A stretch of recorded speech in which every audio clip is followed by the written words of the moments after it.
What's a Yakuza game without a playable protagonist? Well, probably not a video game, honestly.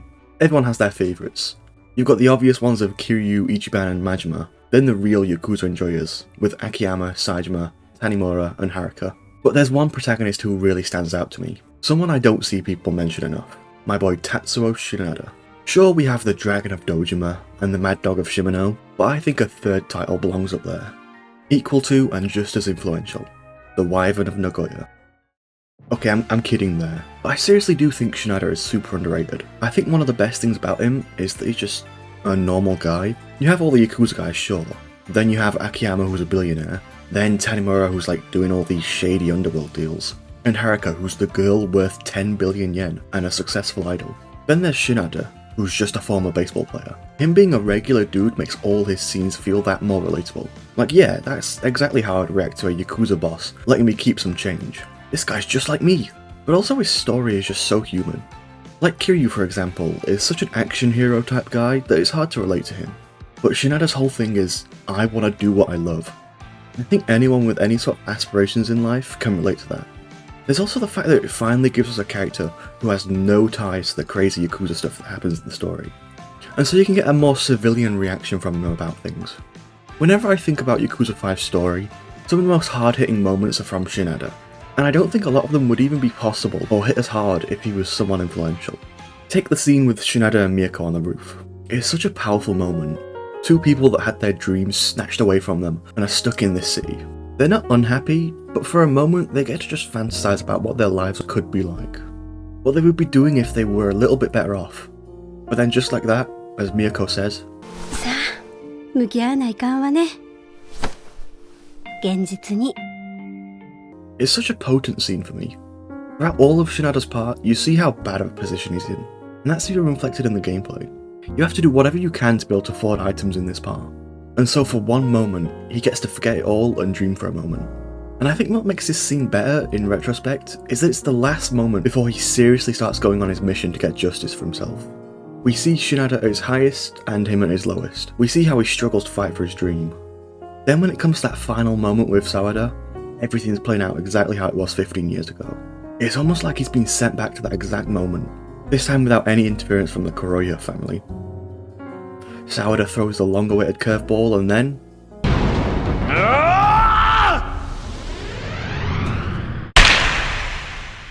They leave it to a QTE, something that catches a lot of players off guard because there's never been a QTE mid-cutscene like this before.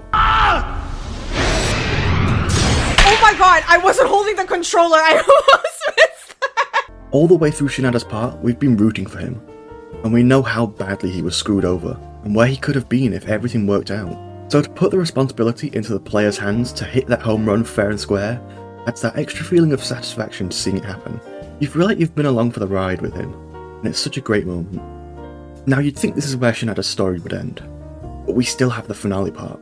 Compared to everyone else, Shinada doesn't have that much to do, which makes sense since this game's story is such a Yakuza heavy story that he doesn't really have any stake in all of it. But him knowing the layout of the stadium and desperately wanting to close down the show because of the threat to Haruka's life is still a pretty integral part of the finale. Then comes the final boss with Baba. A lot of people say this fight makes no sense. Why would Shinada be fighting Baba? They've never even met. But if you think about the themes of their stories, it makes perfect sense. Baba is someone who has a dream. He doesn't have the chance to fulfill it. Instead he's a pawn to fulfill someone else's dream, and he hates that he lost his chance. Meanwhile, Shinada is someone who had his dream in reach, but unjustly had it taken away.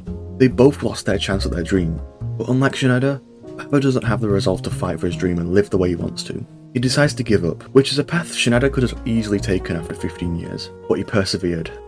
Baba gets given a second chance, just as Shinada did, whether he wants it or not, but it's up to him if he wants to take that chance. This fight really goes to show just how strong Shinada is, not in terms of physical strength, but his willpower to keep going. After the fight, we have a moment of calm where Shinada finally gets to see the view from the crowd. He'd always been down there working for his dream. To him, everything going on down there felt like his entire world. The most important thing ever. But from here, he sees how insignificant it is to everyone else. Small he really is. He never says this, but he doesn't need to. His reaction says 1,000 words. I love Yakuza, but I think in some areas it lacks a bit of subtlety in their stories. Like how in Yakuza 0, Kiryu's grey suit symbolises a mix of civilian and Yakuza lifestyle. with his black suit and white suit representing those respective aspects, which would have been a really cool bit of subtlety, but then at the end, Kiryu has to literally explain that to the player. 白も黒も気分じゃねえ。今の俺はこれがいいんだ。俺が決めた。これで始めたいんだ。 But this is one of the few moments where it asks the player to think about Shinada's story on more than a surface level, and I really love that about it. And then of course there's the bit at the end where he gets told he can come back to Nagoya and that everyone misses him. A nice little end to Shinada's story. 帰ってこい。シナだ。それにお前が帰ってこないと、俺も完全証明出せねえで困ってんだ。な。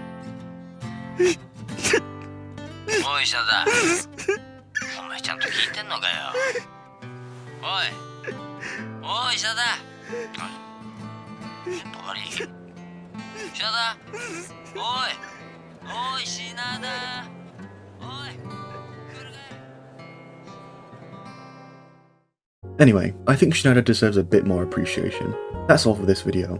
If you enjoyed this video, why not give it a like or a comment? And why not subscribe to keep up with all my videos? Hope you guys all have a great day, and I'll see you in the next video.